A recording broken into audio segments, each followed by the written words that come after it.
올해 6월 8월에서 이제 베를린에서 이제 워낙에 에너지가 비싸니까 월 9유로, 이거 한 달에 10,000원이죠. 한 달에 10,000원이면 대중교통 무제한 이용을 할 수 있는 티켓을 판매한 거죠. 그래서 이제 석 달 동안 이산화탄소 배출이 180만 톤이 줄었다 그래요. 그리고 이제 이 이용권을 누가 샀냐 봤을 때, 이용권을 구매한 사람 5분 중에 한 분은 이전까지는 자경 가시던 분들이 자경 안 타도 되겠는데 대중교통 타야겠다, 이제 이런 사람들이 늘어났다는 거죠.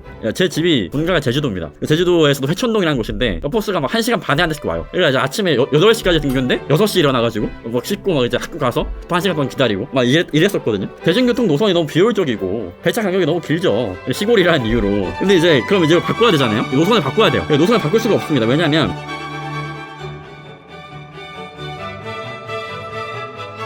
네, 박수로 시작할까요? 파이팅! 파이팅! 파이팅! 너무 네, 당연히 이제 애도 기간이고 좀 어두운 분위기긴 한데, 그래도 저는 뭐 침묵할 때는 아닌 것 같아요. 이럴 때일수록 힘있게 목소리 내는 자리들을 만드는 게 필요할 것 같고요. 제가 이제 신림동에 사는데, 신림동에서 출발해서 왔습니다. 그래서 삼각지에서 이제 6호선 타고 왔는데, 오다 보니까 이태원하고 신당역을 다 지나면서 오더라고요. 너무 좀 마음이 많이 무거웠고, 사실 저희가 이 체제전환을 위한 참가단 만든 게 8월 8일 그 신림동 반지하 참사가 있고 한 일주일 정도 지나서부터 저희가 제안서를 돌리기 시작했어요. 이게 사실 그 죽음이 저는 뭐 아주 뜬금없는 죽음은 아닌 것 같거든요. 이따가 말씀드리겠지만 뭐 그런 류의 죽음은 있었는데, 이 기후정의, 체제전환 이런 얘기가 3년 전 기후정의 행진 그때는 그렇게 많이 사회화 되진 않았습니다. 근데 이제 사람들이 좀 더 급진적인 얘기들을 하기 시작했고, 그래서 9월 24일에 3만 명이 모였는데, 이때 맨 앞에 있는 차량에서 외쳤던 구호들이 뭐 자본주의 끝장내자, 이대로 살 수 없다, 뭐 이런 류의 구호들이 생각보다 많은 사람들의 호응을 받으면서 행진에서 울려 퍼졌다라는 점을 말씀드리고 싶어요. 그러니까 이게 왜 가능했냐, 저는 이게 본질이 있는 얘기라고 봐요. 기후 재난이 자본주의하고 분리될 수 없기 때문이라고 생각합니다. 기후 전환의 주요한 원인이 다들 아시겠지만, 우리가 화석 연료를 인류가 너무 많이 써왔죠. 화석 연료와 이산화탄소 배출, 이건 너무 많이 해왔는데, 물론 근데 이제 자본주의에서 생산의 목적이 뭐냐, 우리가 왜 화석 연료를 떼우죠? 이걸 왜 우리가 이렇게 많은 에너지를 쓰고 있냐 라고 했을 때, 뭐 인간의 필요 충족이 목적이냐, 그거보다는 기업의 이윤을 낼 수 있다면은 화석 연료는 쓰이는 거죠. 에너지를 소비하는 겁니다. 그러니까 지구가 뜨거워지는 만큼 화석 연료 기업의 에너지를 축적을 해왔고, 인류에게 필요한 총량 그 이상으로 너무나 많은 상품들을 만들었고, 너무나 많은 에너지를 낭비해 왔다라는 거죠. 그래서 시민들이 이제 뭐 화석연료 또는 뭐 석탄 발전, LNG 발전 중단해라 라고 요구하고 있지만, 뭐 정부는 여전히 석탄 발전 허용하고 있고요. 또 LNG 발전소 신규 건설 하고 있고, 민간 자본들은 여전히 이 상황에서도 LNG 직수입을 하고 있습니다. 발제문은 적진 않았는데, 오늘 발제문은 없는 얘기 좀 하려고 그러는데요. 올 상반기에 4대 정유사의 영업이익이 12조 원이에요. 12조 원. 숫자를 기억하시고. 그 다음에 같은 기간에 한국전력공사 있죠. 한전의 적자가 14조 원입니다. 그러니까 12조 흑자, 14조 적자. 숫자가 되게 비슷하지 않아요? 이게 우연의 일치냐? 우연의 일치가 아니라는 거죠. 이를테면 이제 민간 기업에서 에너지를 비싸게 사옵니다. 비싸게 사오는데 이거 민간에 싸게 팔 수는 없죠. 그래서 한국전력공사에 비싸게 파는 거죠. 비싸게 파는데 한국전력공사는 민간한테 싸게 팔 수는 없으니까, 그렇게 하면 이제 그걸 정부에서 막기 때문에 한국전력공사가 비싸게 사와가지고 이제 우리한테 싸게 팔고 있는 거예요. 그래서 그 적자가 이제 한국전력공사에 쌓이고 있는 거고, 근데 이제 정부는 그걸 빌미로 해서 이 한국전력공사가 너무 좀 방만경영하고 있다. 어떻게 하겠냐? 그럼 이거 민영화하자. 뭐 이런 차원의 얘기들을 좀 정부가 하고 있는 겁니다. 그래서 나오는 게 이제 한국전력공사 구조 조정하자, 다시 민영화하자, 뭐 이런 얘기들을 좀 정부에서 하고 있는 거고, 이게 뭐 그렇게 새로운 얘기도 아니에요. 이미 그 이명박 정부에서도 발전 공기업을 시장형 공기업, 그러니까 이제 이윤을 축적할 수 있는 공기업으로 전환을 하면서 뭐 사실상의 민영화를 사실 진행을 했습니다. 이게 벌써 10년도 넘은 얘기고, 그러니까 이윤 창출이라고 하는 게 전기라는 게 이제 필요한 만큼 쓰자 이런 개념이 아닌 거잖아요. 많이 팔려야 이윤이 남는 거고, 많이 팔리는 게 뭔가 좀 더 경영을 잘하는 거고, 좀 더 세련된 거라는 거죠. 그리고 노동자들의 고용 안정, 뭐 노동 안전 이런 것보다는 좀 이게 좀 불안전할수록 뭔가 이제 더 이윤이 많이 남으니까 이제 그런 거라는 거고, 2018년에 그때 이제 태안화력 발전소에서 비정규직 노동자 김영균 님이 돌아가셨잖아요. 그러니까 이분이 이제 뭐 공기업 직원도 아니에요. 공기업의 하청업체 비정규직이었다는 거죠. 이게 발전이 민영화되어 있기 때문에 이제 이런 일이 생겼다는 거고, 발전이 민영화되어 있으니까 당연히 이제 뭐 노동자의 안전 뭐 이걸 우선시하기보다는 이거의 재무제표가 어떻게 되냐, 뭐 이런 거에 신경을 쓰게 되고, 당연히 그럼 뭐 노동자의 안전 이런 건 그다지 뭐 중요한 게 아닌 겁니다. 재무제표에 안 나오잖아요. 안전설비가 얼마나 있는지. 그냥 이윤이 얼마고 매출이 얼마고 이런 게 나오는 거지 안전설비가 어떻게 되고 현장에서 2인 1조 원칙이 얼마나 지켜지고 있고 이런 것들이 나오지 않습니다. 저는 이따가도 계속 말씀드리겠지만 이런 공공부문의 민영화와 시민의 안전 그런 거 양립할 수 없다고 봐요. 아까도 사회자가 얼핏 말씀하셨는데 구의역 참사 혹시 기억나시죠? 구의역에서 16년에 그 노동자분이 돌아가셨는데 그때도 보면 이제 2인 1조 원칙이 지켜지지 않았다. 근데 그분도 이제 서울교통공사의 노동자인데도 비정규직이었죠. 예. 2인 1조 원칙이 뭐 지켜지지 않는 거죠. 서울교통공사 역시도 뭐 다 마찬가지입니다. 뭐 신당역에서도 지켜지지 않았고 SPC에서도 2인 1조 원칙 안 지켜졌죠. 이게 민영화가 되면 그러니까 이윤이 먼저가 되면은 이런 노동안전 이런 것들은 계속해서 뒤로 밀릴 수밖에 없는 거죠. 근데 이게 공공부문에서도 이런 게 말이 되냐? 말이 안 된다고 보는데 지금 뭐 이런 것들을 하려고 하고 있다고 보고 저는 계속 이따 또 말씀드리겠습니다. 플러스에서 이제 좀 재생에너지 전환 뭐 이런 것들도 요즘 다 이야기하죠. 예. 근데 이제 이것도 이윤 창출의 수단으로 쓰고 있다라는 점을 좀 지적하고 싶고요. 저는 뭐 이제 내가 바라는 게 뭐냐? 저는 뭐 이제 인간과 자연의 공존 좀 추상적이지만 이제 이런 얘기를 하고 싶은데 그거의 전제는 뭐냐면 저는 뭐 우리가 뭐 아껴 쓰자 뭐 이런 얘기보다는 좀 필요한 만큼 쓰자, 필요한 만큼 만들고 필요한 만큼 쓰자 좀 이제 이런 얘기 하고 싶은데요. 그러니까 에너지 역시도 필요한 만큼 생산해야 되는 거죠. 또 필요한 만큼 소비하면 됩니다. 근데 이제 에너지가 상품화가 돼서 유통이 되면 이게 과연 필요한 만큼 쓰는 거냐? 그러니까 상품화하는 목적이 뭐죠? 이게 필요한 만큼 쓰는 게 아니라 상품은 팔아서 돈을 버는 게 목적이란 말이죠. 그렇잖아요. 그러니까 상품화된 에너지는 기업의 이윤 극대화를 위해서 필요 이상으로 생산된다라는 거죠. 그리고 이것은 필연적으로 생태계를 교란시킬 수밖에 없겠죠. 아무리 뭐 탄소 포집을 한다 하더라도 결국 에너지를 쓰는 거 아닙니까? 이를테면 이제 그 하나솔루션이라는 기업이 있죠. 그러니까 태양광 에너지 만드는 기업인데 뭐 지난 정부에서 많이 밀어줬습니다. 그럼 이제 이 기업이 돈을 벌려면 태양광 패널을 최대한 많이 깔아줘야 돼요. 많이 깔려고 하다 보니까 이제 농민들의 일터, 농민들의 삼터 거기를 이제 밀어버리고 그 자리에다가 태양광 패널을 막 깐 거죠. 그럼 그게 이제 과연 기후 정의겠냐? 물론 그게 뭐 탄소 배출을 좀 줄일 수는 있겠지만 저는 그게 뭐 기후 정의는 아니라는 거죠. 그 역시도 해당 지역의 생태계를 파괴할 뿐만 아니라 이제 지역의 민주주의도 파괴하는 거고. 저는 정말 가슴 아팠던 게 에너지 전환에 대한 되게 잘못된 인식이 있잖아요. 이제 원전을 옹호하면서 태양광 발전 봐라. 저게 어떻게 대안이냐. 그러니까 이런 잘못된 인식을 확산하는 그러니까 오히려 이제 에너지 전환의 걸림돌이 될 수 있다는 거죠. 그러니까 이 에너지 전환이 재생에너지 전환이 이게 상품화된 채로 유통이 되게 되면 오히려 재생에너지 전환에 대한 잘못된 인식도 유통될 수 있다라는 점도 말씀을 드리고 싶어요. 두 번째는 저는 기후위기와 불평등이 좀 때려야 뗄 수 없는 문제다라는 점을 말씀드리고 싶습니다. 왜냐하면 기후위기는 체제가 난 결과인데 그 기후위기의 피해가 평등하게 흐르냐? 그렇지 않다는 거죠. 피해는 낮은 곳으로 흐른다라는 걸 봤던 겁니다. 그러니까 지난 8월 8일에 이제 한반도 폭우 사태 때 가장 큰 피해자가 이제 반지하 가구였잖아요. 그러니까 아까 말씀드렸지만 저는 이게 그렇게 낯설고 뜬금없는 죽음이 아니라고 생각해요. 이게 한 2020년 겨울이었던 것 같은데 난방이 되지 않는 비닐하우스에 사는 사람들이 꽤 많거든요. 이게 국토부에서 5년에 한 번씩 인구주택 총조사를 하고 매년 이제 주거실 설정을 하는데 보면 이제 비닐하우스 이른바 이걸 뭐 비적정 주거라고 하더라고요. 통계 자료를 보면 난방이 되는 비닐하우스에 누가 살았냐? 그러니까 이주 노동자 한 분이 거기에 살았습니다. 근데 그때 2021년 1월인가요? 엄청난 한파가 왔을 때 거기서 이제 동사를 하신 거죠. 얼어서 죽은 거죠. 얼어 죽은 겁니다. 그리고 또 4년 전 이맘때도 비슷한 일이 있었는데요. 그렇죠. 18년 11월이니까 4년 전 이맘때네요. 그때 이제 종로에 구글 고시원이라는 데가 있었는데 거기 고시원 난방이 안 돼서 전열기로 난방을 한 거예요. 근데 그게 고시원이면 호실이 많지 않습니까? 그래서 이제 호실마다 전기를 쓰니까 감당이 안 돼서 이제 화재가 난 거죠. 그 화재로 새벽 6시에 7명의 비정규직 노동자가 목숨을 잃었습니다. 뭐 그런 일이 있다는 거죠. 제가 그때 이제 고시원 살았어가지고 좀 되게 이제 남일 같지가 않았었는데 이렇게도 이제 이 피해라고 하는 게 기후위기의 피해가 낮은 곳으로 흐른다라는 걸 우리는 계속 봐왔다고 보고요. 뭐 전 지구적으로 보더라도 좀 세계적으로 보더라도 기후위기의 피해는 가난한 국가의 시민들이 먼저 감당하고 있다는 거죠. 사실 한국은 기후위기, 에너지위기를 상대적으로 좀 덜 느끼는 편에 속합니다. 전 지구적으로 보면. 이를테면 이제 파키스탄인가요?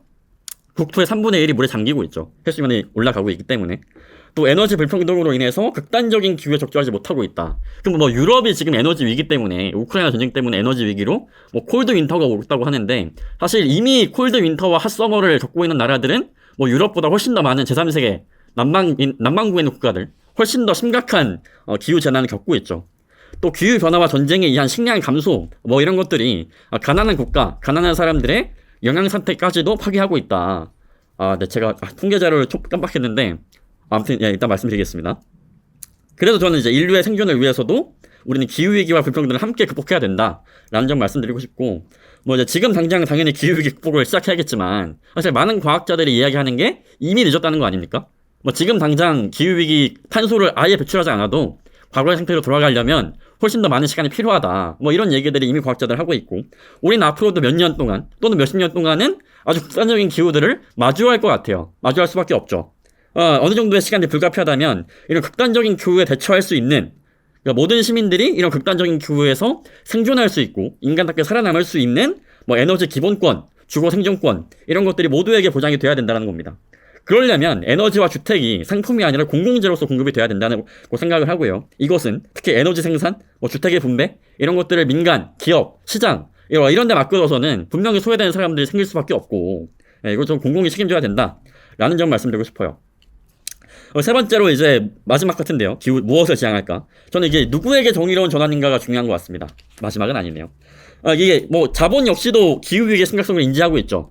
경영하는 사람들도 알고 있잖아요. 뭐 ESG 하자, 뭐 수소 경제 하자, 뭐 이런 얘기들을 뭐 재벌들도 많이 합니다. 물론 이게 우리는 진심이 아니라는 걸 알고 있죠. 여기 제가 기후 마케팅이라고 해놨는데 여기 주석을 보시면, 그래서 뭐 스타벅스 얘기를 제가 써놨는데요. 그러니까 스타벅스가 뭐 이제 가시면 요즘 다 종이빨대 쓰잖아요. 종이빨대 쓴단 말이죠. 근데 이제 스타벅스가 정말로 기후정의를 하려고 한다면은 뭐 저는 뭐 드라이브 스루는 왜 하는 거죠? 자가용 타고 와서 그 커피 먹고 가는 거잖아요. 그렇잖아요. 그러니까 드라이브 스루부터 폐지했어야죠. 근데 종이빨대는 이게 마케팅 수단인데 드라이브 스루를 폐지할 수가 없죠. 스타벅스 입장에서는. 참고로 이 스타벅스가 그 미국 남동부를 그린필드라고 부르는 거 혹시 아십니까? 미국 남동부를 그린필드라고 부른대요. 근데 그쪽에 뭐 숲이 있나? 아니면 그쪽에 있는 스타벅스 좀 생태적인가? 뭐 그런 거 아닙니다. 미국 남동부에 있는 스타벅스에는 노동조합이 없어가지고 그린필드라고 부른다고 하더라고요. 아주 이제 스타벅스 경영하는 사람들 입장에서는 거기가 진짜 완전 이제 녹색, 아주 꿈과 희망의 땅인 거죠. 노동조합이 없으니까. 이제 이런 관점이라는 겁니다. 그래서 이 전환, 뭐 정의로운 전환이랄까, 이 전환이 이게 누구에게 정의로운 전환인가? 저는 이제 이런 문제들을 좀 이야기해야 된다고 봐요. 뭐 전기차, 수소차 생산을 하는데 이게 이제 기존의 그 내연기관에 있던 폭풍사 노동자들, 이런 사람들의 고용과 임금이 보장되나요? 뭐 그런 전환이 아닐 수 있다는 거죠. 그럼 그간에 이제 내연기관을 만들고 자동차를 만들고 자가용을 만들고 SUV를 만들고 이런 거 통해서 막대한 부를 벌어들인 재벌이 있죠. 뭐 이 사람들의 책임은 어디에 있느냐? 뭐 이런 걸 묻지 않으면 정의로운 전환일 수 없다고 생각합니다. 뭐 에너지 전환도 마찬가지인데요. 아까도 말씀드렸지만 이 에너지 전환이 재생에너지의 상품화 이렇게 되는 순간 저는 뭐 에너지 전환 막을 수 없다고 보고요. 발전소 노동자의 고용 유지, 뭐 생활임금, 노동 기본권 뭐 이런 것도 마찬가지라는 겁니다. 뭐 일각에서 이제 뭐 탄소 포집 넷제로 뭐 이런 거만, 제가 이제 공대생이라 가지고 이런 거 되게 핫한 키워드긴 하거든요. 뭐 이제 뭐 탄소 포집하는 기술을 막 이제 막 정부에서 막 하고, 근데 그 자체로 되게 이게 진보적이거나 되게 민주적일 거라는 보장이 있나요? 전혀 없죠. 전혀 없죠. 예. 오히려 이제 그럼 탄소 포집을 한다는 말은 탄소를 많이 배출하고 그 다음에 포집하자는 얘기 아닙니까? 그 자체로 생태적이거나 민주적이거나 진보적일 거라는 보장은 뭐 어디에도 없는 거죠. 그래서 중요한 건 자본에게 중요한 게 아니라, 중요한 건 자본이 아니라 노동자들에게, 뭐 시민들에게 정의로운 전환이어야 한다라는 점 말씀드리고 싶고, 저는 뭐 이런 전환이 생산 부분에만 국한되지 않는다고 생각합니다. 애당초에 이제 이윤을 위한 생산이 이윤을 위한 분배, 뭐 상품화, 시장화 이걸 전제하고 있는 거잖아요. 좀 반대로 우리가 이제 필요에 따라 생산하자, 에너지를 필요한 만큼만 쓰자, 뭐 이런 얘기는 좀 필요에 따른 분배를 전제하는 얘기라고 생각합니다. 특히 이제 기후 위기의 대안이 저는 뭐 이제 필요한 만큼 생산해야 될 거 아니에요. 그러면 이제 마찬가지, 그리고 불평등을 해소하기 위해서도 필요에 따라서 분배를 해야겠죠. 필요에 따라서 분배한다. 뭐 그러면 이제 기후위기와 불평등을 해소할 수 있으려면 뭐 필요에 따라 생산하고 필요에 따라 분배하자. 저는 이런 걸 해야 된다고 봐요. 이게 뭐 어려운 얘기가 아닙니다. 에너지, 주택, 교통, 의료, 돌봄, 식량 뭐 이런 것들이 인간다운 생활에 꼭 필요하잖아요. 그럼 필요한 만큼 분배하자. 뭐 이런 얘기입니다. 그래서 이거를 저는 뭐 머나먼 과제, 이게 뭐 별나라 이야기가 아니라는 거예요. 이미 저는 뭐 생존의 대안이 그거밖에 없다고 생각합니다. 발전 노동자가 있는데 이분들이 살아남기 위해서는 그린워싱이 아니라 공공적 재생에너지 전환이 대안이죠. 뭐 석탄화력 발전소 폐쇄하자, 그거 반대하는 사람이 없죠. 근데 그럼 거기서 일하던 노동자 어디로 가야 되나요? 뭐 이런 것들에 대해서 정부는 얘기하지 않죠. 뭐 SK도 에너지하지 않습니다. 이런 것들은 우리가 이야기해야 하는 부분이라는 거죠. 특히 이제 뭐 또 다른 김영균의 죽음을 막기 위한 발전의 이제 국유화, 뭐 공공적 재생에너지 전환 이런 것들이 애초에 뭐 필요에 따른 생산, 이 에너지를 노동자들의 필요에 따라 생산하고 필요에 따른 분배로 바꿔나가는 과정, 뭐 이것과 연결 지어야 된다라는 거고요. 뭐 정의로운 산업 전환, 뭐 이거 역시도 뭐 전기차, 수소차 만드는 건 좋은데, 그럼 그 과정에서 노동자 민중은 자신들의 필요에 따라서 이제 산업 전환 과정을 통제해야 되는 거고, 그 과정에서 내연기관을 통해서 이윤을 쌓아온 재벌에 대한 책임을 물어야 된다, 라는 것이고요. 또 이제 뭐 좀 더 가까운 얘기를 하자면 8월 달에 이제 반지하 참사가 나서 정부하고 서울시가 반지하 거주를 금지했죠. 반지하 거주 가구를 금지했습니다. 근데 그러면서도 공공임대주택 예산 5조 7천억인가요? 이만큼을 삭감을 했어요. 반지하 거주 가구에 사실 청년들도 적지 않고, 제 친구들 중에도 그때 이제 뭐 집안에 물이 들어차가지고 막 이제 되게 난감했던 친구들이 많이 있었는데, 그럼 이 사람들의 주거권은 누가 보장해 주는 거죠? 뭐 그런 것들에 대해서 얘기하지 않죠. 우리가 얘기해야 됩니다. 그래서 이분들을 위한 주거권 보장 역시도 이 사람들에게 주택이 필요하다. 우리가 기후 위기로부터 안전한 집을 요구한다. 이건 우리한테 필요하다. 그럼 필요에 따른 주택을 공급하라. 뭐 이런 얘기들을 해야 된다는 거죠. 뭐 교통 얘기를 하자면 기후 정의할 때 중요한 것 중에 하나가 또 이제 공공교통 아니겠습니까? 근데 공공교통 확충이 필요한데 또 한편으로는 또 접근권이 있어야겠죠. 근데 이제 이따가도 말씀드리겠지만 뭐 지금 민간업체 노선 특허제라던가 뭐 이런 상태로는 될 수가 없다는 거고, 그래서 공공교통의 완전 공영화가 대안이다. 이걸 통해서 운송 노동자의 노동 기본권을 보장하고 또 장애인 이동권 보장해야죠. 또 기후 정의를 실현할 수 있는 가장 좋은 방법 중에 하나가 이런 공공교통의 확충과 국가 책임의 강화라는 말씀을 드리고 싶어요. 필요에 따른 생산과 분배, 이것이 사실 뭐 우리 생활 속에 있는 거다라는 점 말씀드리고 싶고, 플러스 이제 또 뭐 하나 더 말씀드리자면 우리 뭐 가정에서도 에너지를 좀 줄일 수 없을까, 뭐 이제 이런 고민을 해보자면 우리가 가정에서 에너지를 많이 쓰는 분야가 어디일까 생각을 해보면 사실 가사노동에서 많이 쓰거든요. 뭐 요리를 하고 빨래를 하고 이럴 때 이제 에너지 많이 쓰잖아요. 요리할 때 이제 가스도 써야 되고 전기도 써야 되고. 그러면 이제 가정에서 에너지를 줄일 수 있는 방법 중에 하나는 가사노동을 사회화하는 겁니다. 예를 들면 집집마다 지금 요리를 하는데, 물론 이제 요리를 취미로 할 수는 있는 거지만 사실 많은 가정에서 가사노동은 여성에게 주로 전가가 되어 있고, 그게 이제 뭐 이제 즐거워서 하는 경우도 걸어 있겠지만 대부분의 경우에는 사실 이제 의무로 어떤 일종의 억압 기제로서 이제 가사노동이 각 개인에게, 특히 여성에게 전가되어 있는데, 이걸 저는 이를테면 뭐 공공식당, 뭐 지역별로 있는 공공식당 이런 걸 통해서 이제 할 수는 없겠냐라는 거죠. 이걸 함으로써 한편으로는 이제 지역별로 이제 특히 이제 뭐 저는 대한민국 학교가 제일 잘하는 것 중에 하나가 무상급식이라고 생각하는데, 그러니까 모든 사람들이 안전하게 또 건강한 식사를 할 수 있는 거잖아요. 또 한편으로는 예전에 뭐 혹시 도시락 싸시는 분들이 여기는 안 계시겠지만 예전에 막 도시락 쌌잖아요. 도시락 싸가지고 이제 먹고 하는데, 그러니까 가구마다 에너지를 쓰는 것보다는 공공 조리시설에서 요리를 하는 게 훨씬 더 이제 기후 측면에서 봤을 때도 좋은 거죠. 좋은 거고, 또 이제 여성들을 이런 이제 가사 노동의 강요로부터 좀 더 벗어나게 할 수 있는, 그리고 여성 노동자들, 가사 노동을 하는 노동자들의 노동권을 이제 국가 차원에서 인정하고 그들에게 생활 임금을 주고 일자리를 주고 노동 강도를 완화하고 노동 안전을 보장하고 좀 이런 것들을 하는 방향으로 가야 된다. 그러니까 이제 기후 정의라는 게 그냥 기후 정의만 있는 게 아닌 거죠. 이렇게 모든 억압들을 철폐해 나가고 이 사회를 좀 더 민주적이고 좀 더 이제 진보적인 사회로 바꾸는 나가는 것, 이런 것과 분리될 수 없는 문제라고 보고, 또 한편으로 중요한 건 필요에 따른 생산과 필요에 따른 분배를 지역에서, 우리 현장에서, 일터에서 할 수 있는 거다라는 거죠. 우리 또 이제 여기 학교니까 학식 가격이 되게 비싸지 않아요? 저 학식 가격이 저 입학할 때보다 한 2배가 올랐더라고요. 이게 장난이 아닙니다. 진짜 요즘 너무 슬프고 이게 진짜 눈물 나요. 근데 우리 고등학교 때, 그러니까 저는 사실 고등학교 때도 급식비를 냈었는데 급식비 요즘 안 내잖아요. 생각해보면 이상하지 않아요? 고등학교는 의무교육이 아닙니다. 근데 등록금 안 내죠. 급식비도 안 내요. 대학교는 의무교육 아니죠. 등록금 내요. 여기 뭐 1년에 1,000만 원인가요? 고려대학교가? 1년에 1,000만 원 낼걸요? 근데 밥도 내. 막 이런 거지. 막 이제 화 안 나요? 되게 표정들이 다들 뭐 전 너무 화가 나가지고 화가 납니다. 네, 근데 이런 게 사실 그런 의미가 있다는 거죠. 저는 뭐 이제 한편으로는 또 이제 학교 식당 가격 좀 내려야 된다고 보는데, 내려야 되는 이유 중에는 이런 것도 얘기할 수 있다라고 좀 생각을 하고요. 특히 뭐 공공식당 이런 것들은 좀 지역별로 좀 많이 있으면 좋을 것 같아요. 특히 이제 학교 급식이 있지만 방학 때 문 안 열잖아요, 학교가. 그럼 이제 친구들이 어디서 밥을 먹냐, 뭐 이런 것들을 왜 엄마한테 맡겨야 되냐, 이런 얘기인 거죠. 그쵸? 그런 얘기입니다. 자, 뭐 그래서 우리 무엇을 할 것인가, 이제 이 파트로 넘어가면 두 번째인데요.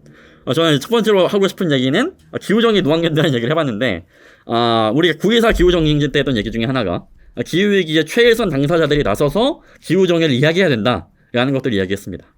아까 말씀드렸지만 뭐 에너지 전환, 뭐 산업 전환, 뭐 공공교통의 확충, 뭐 가사노동의 사회화, 어쨌든 1차적인 당사자는 해당 분야들의 노동자들이겠죠. 거기서 이제 일을 하고 거기서 이제 먹고 사는 사람들이니까.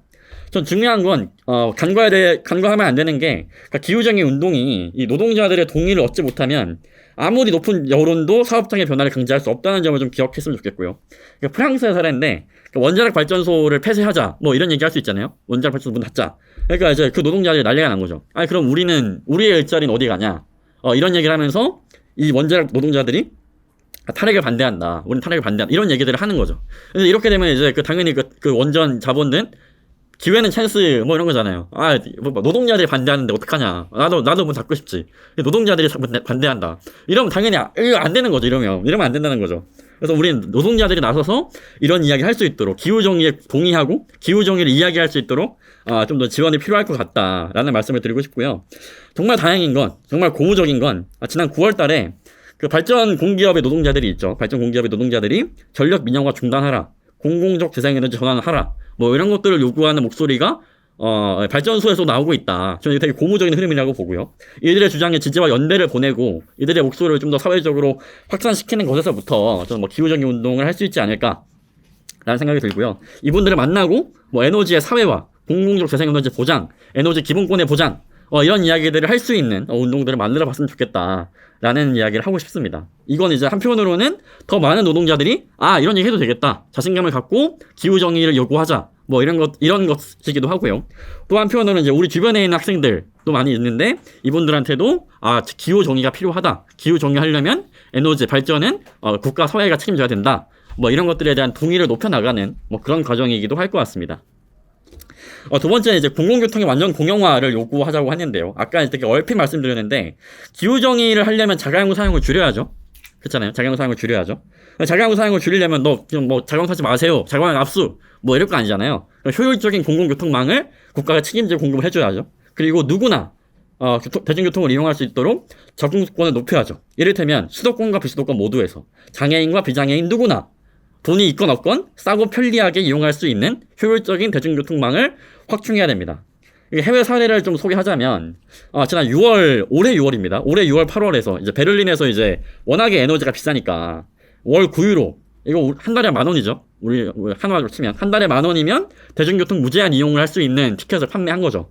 그러니까 이제 그래서 이제 석 달 동안 이산화탄소 배출이 180만 톤이 줄었다 그래요. 그리고 이제 이 이용권을 누가 샀냐 봤을 때 이용권을 구매한 사람 5분 중에 한 분은 이전까지는 자경 가시던 분들이 자경 안 타도 되겠는데 대중교통 타야겠다. 이제 이런 사람들이 늘어났다는 거죠. 심지어 또 27%는 대중교통을 뭐 한 달에 한 번 정도만 이용하던 사람들이 이제 매일 월 정기권 통해서 매일매일 대중교통을 이용하게 되는 뭐 이런 효과가 있었다는 거죠. 국가가 책임지고 나서면 대중교통 이용을 훨씬 더 늘릴 수 있다라는 거죠.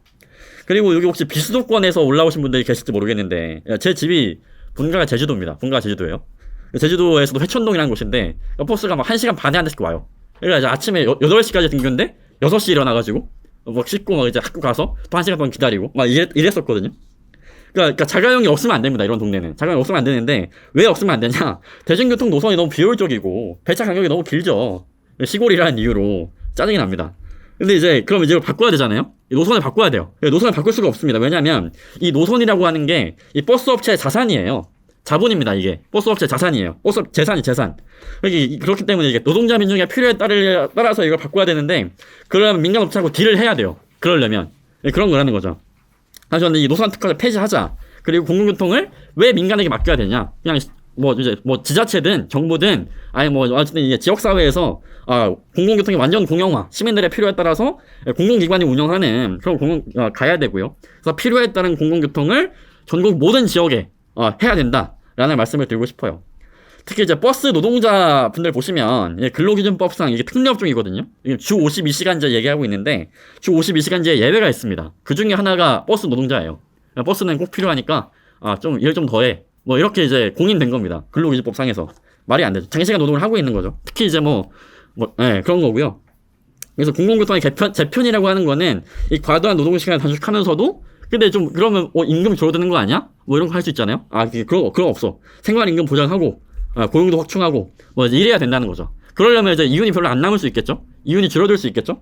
그렇기 때문에 민간 기업에 맡기지 말고 공공이 직접 공공교통 운영하면 된다라는 점 말씀드리고 싶고요.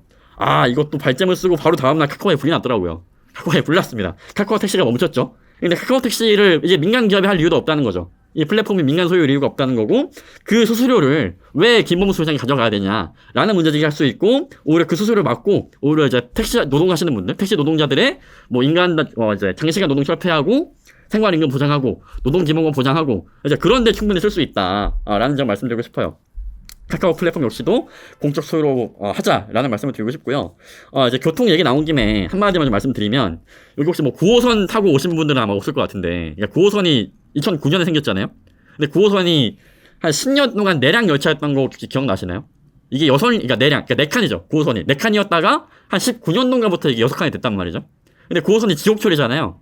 지옥철이잖아요. 되게 사람들 많고. 이게 이제 9호선이 다른 게 1, 2, 3, 4, 5, 6, 7, 8 이건 뭐 이제 서울교통공사에서 했는데, 그러니까 9호선 이제 맥쿼리라고 하는, 그러니까 프랑스의 투자회사죠. 투자회사에서 투자해서 만든 게 9호선입니다. 그러니까 이제 이윤이 남아야 돼요. 투자하려면 이게 이윤 남아야 되잖아요. 그러니까 이제 이윤이 남으려면 열차는 4칸인데 승객들은 막 그냥 담는 거죠. 그러면 이제 이윤이 많잖아요. 그랬다는 걸 말씀드리고 싶고, 그래서 19년 당시에 9호선 지하철 노동자 얘기를 들어보면 하루에 한 명꼴로 호흡곤란 환자가 나왔대요. 승객들 중에서 호흡곤란을 하거나 뭐 심한 경우 팔천에서 쓰러지시는 환자들이 9호선 운행하다 보면 하루에 한 명씩 나왔다는 거죠. 근데 만약에 열차가에서 만약에 이제 뭐 급정거나 뭐 급출발을 하면 이게 이제 훨씬 더 위험한 상황이 사실 벌어질 수 있었다라는 거죠. 이게 이제 민영화의 결과일 수 있다라는 점 말씀드리고 싶고, 특히 이제 얼마 전 또 이태원에서 안타까운 일이 있었는데, 이런 위험이라고 하는 게 이게 참사라고 하는 게 이 위험이 이게 뭐 이태원에만 있는 게 아닐 수도 있다라는 말씀을 좀 드리고 싶어요. 그래서 이제 다 연결되어 있는 얘기고요. 그래서 이제 운동의 확장을 위한 좀 주체들의 만남을 좀 해보고 싶습니다. 이를테면 공공교통의 완전 공영화 이거 누가 할 거냐? 다 할 수 있다는 거죠. 한편으로 좀 뭐 장애인 이동권 투쟁, 요즘 이게 또 되게 올해를 가로지르는 이게 그 투쟁이 되게 중요한 투쟁인데, 뭐 모든 버스를 저상버스로 전환해야죠, 당연히. 이게 기후 정의이기도 합니다. 버스, 지하철, 택시, 뭐 모든 이 공공교통에 뭐 장애인 접근권 보장해야 되고, 그래서 이동권 투쟁 주체뿐만 아니라 뭐 노동자, 학생들 많이 버스 많이 이용하고, 뭐 시민들이 함께 참여할 수 있는 기획이 필요하겠죠. 우리에게 편리한, 특히 이제 수도권뿐만 아니라 비수도권 지역에서는 좀 더 많은 운동이 필요할 것 같은데, 저는 기후정의 운동이라고 하는 게 이런 것들을 좀 촉진할 수 있는 뭐 그런 계기가 되었으면 좋겠다라는 말씀을 드리고 싶고요. 우리의 안전, 그리고 우리의 필요에 따른 더 편리한 교통, 더 안전한 교통, 뭐 이런 것들을 요구할 수 있는, 경계를 허물고 좀 더 급진적인 얘기를 할 수 있는 그런 계기들을 만들어 봤으면 좋겠습니다. 세 번째로 드리는 제안은 이제 좀 불평등에 맞선 요구들을 해보자는 건데요. 아까도 이제 불평등 얘기를 넣은 게 괜히 넣은 게 아니죠. 우리는 기후위기와 불평등을 함께 해결해야만 기후정의라는 말씀을 드리고 싶고, 에너지, 주택, 의료, 교통, 교육, 심지어 뭐 식사까지 이런 사회 서비스를 필요에 따라서 분배할 수 있는 뭐 그런 체계를 만들어야 된다라는 점을 말씀드리고 싶고요. 다 중요하죠. 다 중요한데 그 중에서도 이제 주거, 이 부분은 좀 더 강조드리는 게 뭐 8월달에 반지하 참사도 있었고, 사실 또 쾌적하고 안전한 주거가 기후 재난에서의 생존권이라는 말씀을 좀 드리고 싶어요. 최근에 뭐 이제 부동산 가격이 뭐 내려가고 있다 뭐 이렇게 하는데, 사실 우리하고 좀 상관없는 얘기처럼 들리죠. 수입이 되게 적기 때문에 학생들이 이게 뭐 학교 다니는데 일을 또 언제 합니까? 등록금 내기도 안 됩니다. 이게 안 되기 때문에 우리가 뭐 기후 재난에서 안전한 주택을 뭐 시장에서 구매하거나 또는 뭐 우리 자력으로 뭔가 이제 임대료를 마련하거나 뭐 이러는 게 사실 불가능하죠, 대다수 학생들한테. 그래서 저렴하고 쾌적한 공공주택의 보장, 이거는 이제 우리들이 생존할 수 있는, 더 이상 반지하에 고시원에 살지 않아도 되는 그런 권리를 요구하자는 겁니다. 특히 이제 뭐 코로나19 때문에 한동안 자취의 필요성이 줄어들었는데, 제가 코로나19 이전에 자취생이 총궐기라는 걸 했었는데 바로 또 코로나가 터져가지고, 근데 어쨌든 이제 다시 또 이제 대면서 하잖아요.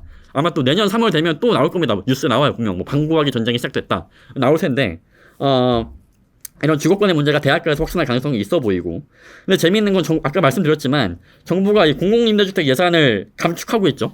더 줄이고 있습니다. 그래서 비적정 주거 거주자가 증가할 가능성이 있어 보여요. 여기 제가 주석을 하나 달았는데요. 그러니까 통계청이 인구주택 총조사를 5년에 한 번씩 하거든요. 2020년도에 했을 거예요. 근데 2005년, 10년, 15년에 그 통계를 보면 주택 이외에 거쳐, 아까 말씀드렸던 뭐 고시원, 반지하, 비닐하우스, 쪽방, 그러니까 이런 데 사는 사람들이 얼마나 늘었냐? 10년 동안 7배가 늘었습니다. 10년 동안 7배가 늘었어요.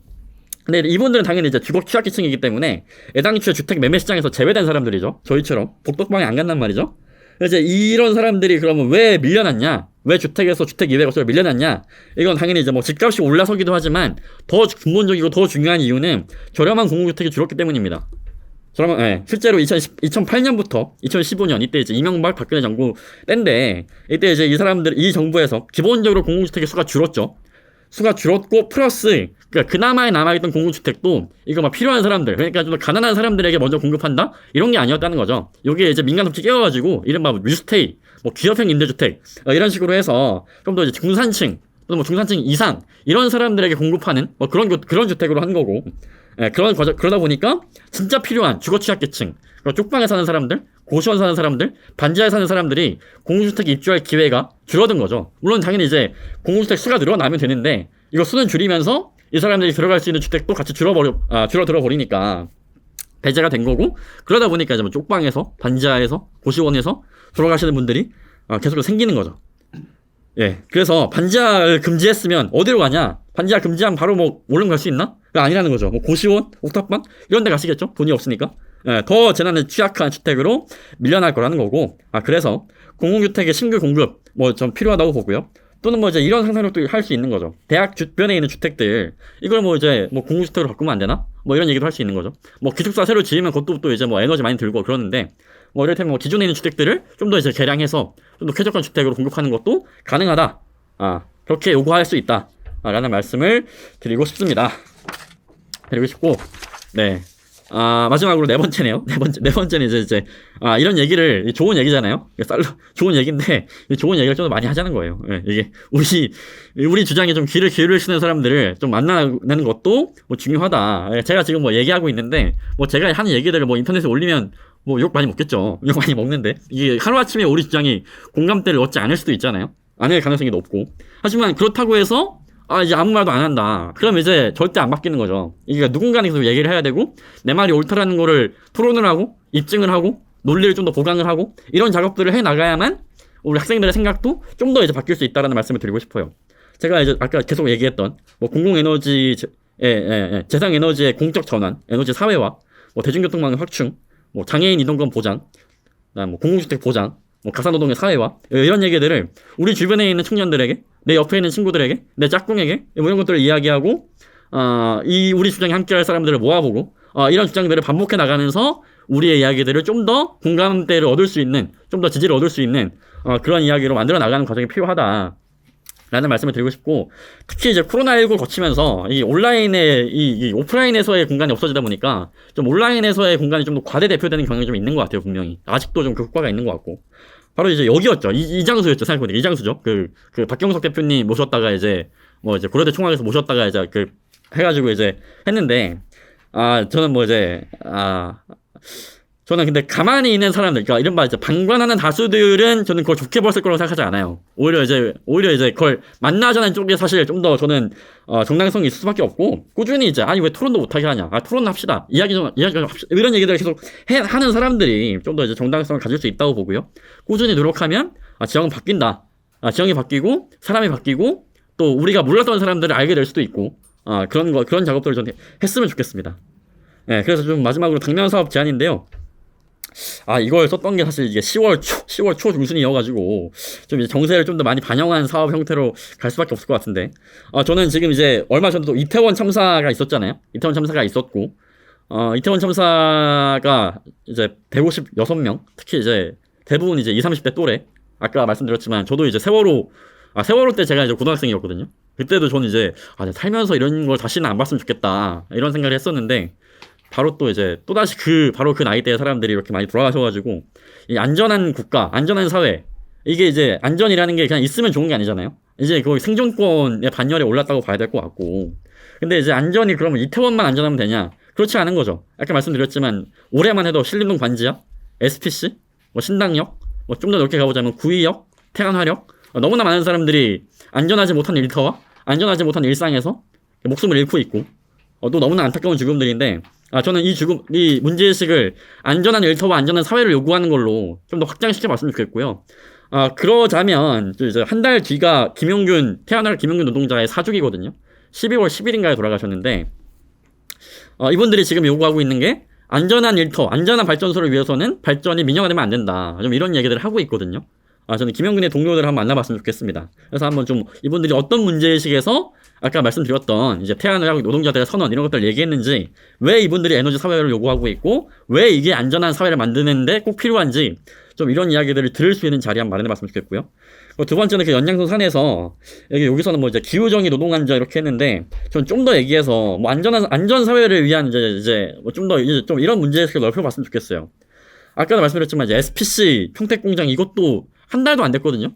벌써 이제 너무 까마득한데 한 달이 안 됐습니다. 아직 49제도 못 지냈고 10월 15일날 돌아가셨으니까. 근데 이분이 이제 그 배합기계 센서를 뗐다는 거잖아요. 그 너무 이제 비용도 비싸고 걱정스러우니까 배합기계 센서 뗐고, 또 이분이 그 카카오톡 보면 이제 뭐 오늘도 몇백 봉 과로 노동, 장시간 노동 뭐 이제 이런데 시달리시다가 이제 돌아가셨고, 뭐 이런 죽음이 뭐 하루에도 6건이죠.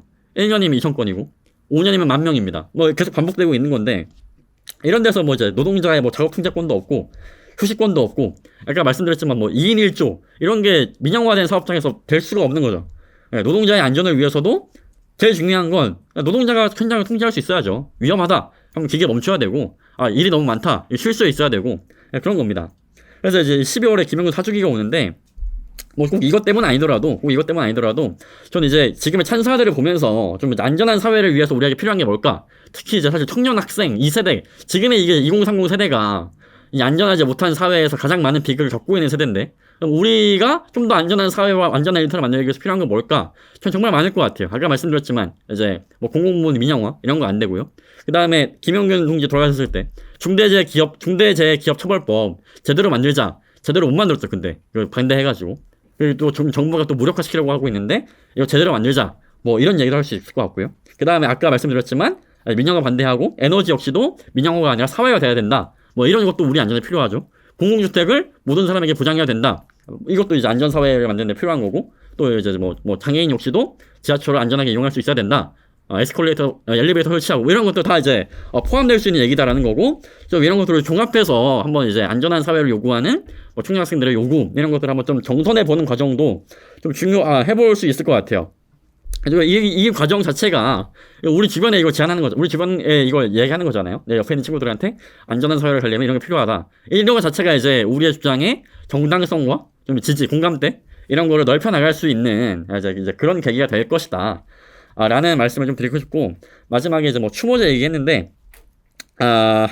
뭐 이거 뭐 이제 이를테면 이제 연장선 산행이 있습니다. 이제 김영균 님이 돌아가신 지 사주기인데 좀 꼭 이거는 아니어도 될 것 같아요. 어쨌든 간에 이제 안전한 사회를 요구하는 청년 학생들의 요구 뭐 이런 것들을 좀 발표하고, 좀 더 이제 안전한 사회를 위한 뭐 지금도 이제 뭐 이태원역 근처에서 뭐 추모 행진 뭐 이런 것들을 하고 있는데, 이걸 뭐 좀 더 넓히는 방식도 될 수 있고요. 어쨌든 간에 통해서 안전한 사회를 위해서는 뭐 에너지 사회가 필요하고, 아까 말씀드린 뭐 중대재해기업처벌법 제대로 만들어야 되고, 좀 이런 것들을 요구하는 청년 학생들의 집회, 행진 뭐 이런 것들을 좀 해보면서 문제의식들을 넓혀 나가고, 그래서 기후 정의가 곧 안전이기도 하잖아요.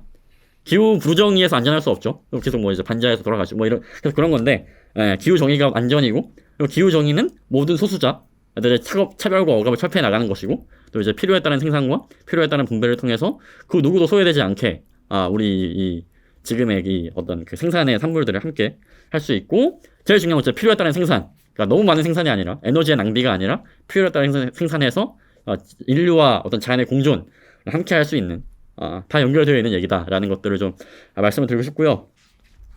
예, 벌써 막 40분 정도 얘기했는데, 이 정도면 충분하죠. 예, 생각보다 오래 안 했습니다. 이 정도, 이제 뒷페이지에, 바로 뒷페이지 보시면, 이게 아까 말씀드린 그거예요. 그 이제 태안화력 발전소 노동자들이, 이게 이제 뭐, 이런 거 하자, 이게 필요하다. 그러니까 문제식 얘기한 거죠. 이제 민영화 반대하고, 뭐 이제 에너지 사회화 된다. 뭐 이런 얘기 했는데, 뭐 이런 얘기들도 좀 이제 했으면 좋겠고요. 참고하시면 좋겠다 싶어서 넣어놨고, 어쨌든 좀 이런 흐름들이 좀 더 이제 넓어질 수 있도록, 뭐 9.24 기후정의인지는 물론 잘 됐지만, 뭐 행진이지 그게 뭐 혁명은 아니죠. 그게 뭐 당연히 이제 좋은 행진인데, 또 기후정의가 지금 된 거 아니잖아요. 기후정의가 됐으면 좋았을 텐데, 아직도 기후정의를 가기 위한 길을 잇는 거고, 좀 더 이제 긴 호흡으로 이런 사업들 다시 좀 준비해보고, 좀 더 이제 문제의식 넓혀가면서 기후정의로 갔으면 좋겠다라는 말씀 드리면서 발전 마치겠습니다. 고맙습니다.